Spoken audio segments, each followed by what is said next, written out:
On a lively Friday night, the bar pulsed with energy, laughter, clinking glasses, and vibrant conversation. Yet, for Thomas, the world felt strangely silent. Seated at the bar, his untouched drink in hand, his gaze remained locked on Jessica's wife, who seemed to shine in a way he no longer recognized. She wasn't alone. Beside her sat Alex, a man Thomas barely knew, yet his presence felt like an intrusion. Their interaction appeared innocent, just friendly laughter and casual touches. But Thomas saw the subtle betrayals, the way Jessica leaned in too close, how her fingers lingered on Alex's arm, the easy intimacy they shared. It was a painful contrast to the growing distance in his own marriage. His old friend Chris broke his spiraling thoughts, standing beside him with quiet concern. "This doesn't look good, man," he said, voice heavy with sympathy. Thomas swallowed hard. The weight of humiliation pressed on him as Jessica laughed not with him, but with someone else. Unable to endure it any longer, he stood, torn between walking away and confronting the truth unraveling before him. He chose the latter, approaching Jessica. The noise of the bar faded. "Jessica," he said, his voice steady despite the turmoil. Inside him, she turned, surprise flickering in her eyes, before she masked it with a bright smile. "Oh, hey, sweetheart. You remember Alex, don't you?" Thomas's stomach twisted at the smug expression on Alex's face. His voice was colder than he intended when he replied, "We need to talk." Jessica hesitated, her gaze darting to Alex, who merely smirked. Thomas clenched his fists. "Jessica, we're just," she began, but he cut her off, frustration bubbling over. "No, we need to talk now." Sighing, she murmured something to Alex before reluctantly following Thomas to a quieter corner of the bar.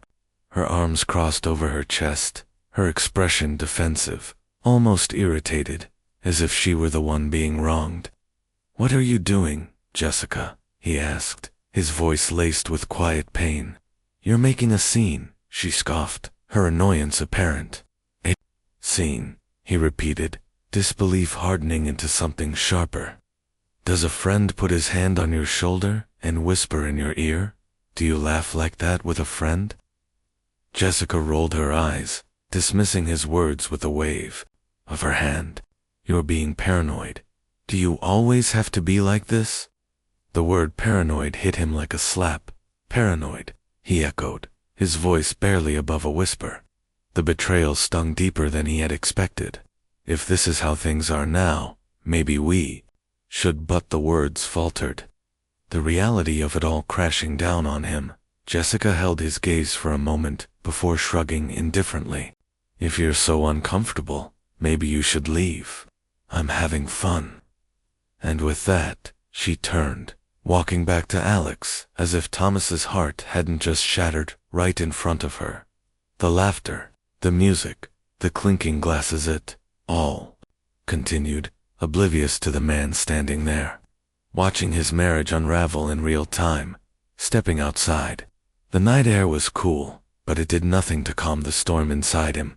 Behind the closed doors of the bar, Jessica's laughter still rang out, cruel and distant. And in that moment, Thomas knew he had already lost her. The truth that changed everything. The bar was alive with energy, laughter, clinking glasses, and music filling the air. But for Thomas, everything felt muted.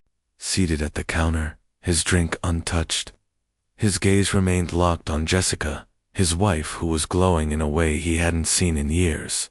She wasn't alone. Beside her sat Alex, a man Thomas barely knew. Their conversation seemed harmless, on the surface just two friends enjoying a night out. But there was something in the way she leaned in, how her fingers lingered on Alex's arm, the way she laughed so effortlessly with him, that sent a deep ache through Thomas's chest. "This doesn't look good, man." Thomas barely registered his old friend Chris's words. His stomach twisted as he watched the way Jessica's smile never quite reached him anymore. The realization hit him like a punch to the gut. He had already lost her. He just hadn't accepted it yet. Unable to sit there any longer, he pushed his chair back and made his way to her. Jessica. She turned, her eyes flickering with surprise, before she covered it with a bright, practiced smile. Oh, hey, sweetheart. You remember Alex, don't you? Thomas forced himself to meet Alex's gaze, but all he saw was quiet arrogance. The smug confidence of a man who knew he had the upper hand. We need to talk. Jessica hesitated. For a split second, guilt flashed across her face. Then, with a sigh, she murmured something to Alex, before following Thomas to a quieter corner of the bar, her arms crossed, her expression shifting from surprise to irritation. What is it? She asked, voice clipped. Thomas studied her, the woman he had once trusted completely. Now, all he saw was someone slipping further and further away from him. What are you doing, Jessica? He asked, his voice heavy with quiet pain. You're making a scene, she said, rolling her eyes. A scene, he repeated, his disbelief sharpening into something colder. Does a friend put his hand on your shoulder? Whisper in your ear? Do you laugh like that with just a friend? Jessica scoffed. You're being paranoid. The word cut deeper than she could have known. Thomas inhaled sharply, steadying himself. He could argue, demand an explanation, beg for honesty, but deep down, he already knew the truth. And when she turned back to Alex without another word, it confirmed everything. That night, as he sat alone in their dark living room, Jessica's laughter replayed in his head like a cruel reminder. His phone buzzed. Jessica, are you okay? You know I love you, right? Thomas stared at the screen, bitterness creeping in. Was this love? If so, it felt hollow, broken beyond repair. By morning, the searing pain had cooled into something different resolve. When Jessica walked in, still wearing the same clothes from the night before, her hair slightly disheveled, she greeted him casually, as if nothing had happened. Good morning. Thomas set down his coffee. We need to talk about last night. Jessica hesitated, her eyes flicking to her cup. Then she shrugged. What is there to talk about? I was just spending time with a friend. Stop lying to me. His voice was calm, but firm. I already know what's going on. Jessica's expression flickered panic, guilt, something vulnerable before she smoothed it over. What do you mean? Without a word, Thomas pulled an envelope from his pocket and set it on the table. Jessica hesitated before picking it up. As she flipped through the contents, photos, text messages, hotel receipts, her face drained of color. Thomas, I don't. His voice was quiet, but unyielding. Whatever excuse you have won't change anything. Tears welled in her eyes. I owe you an explanation. A hollow laugh escaped him. No, what you owed me was honesty. Silence stretched between them, heavy and unrelenting.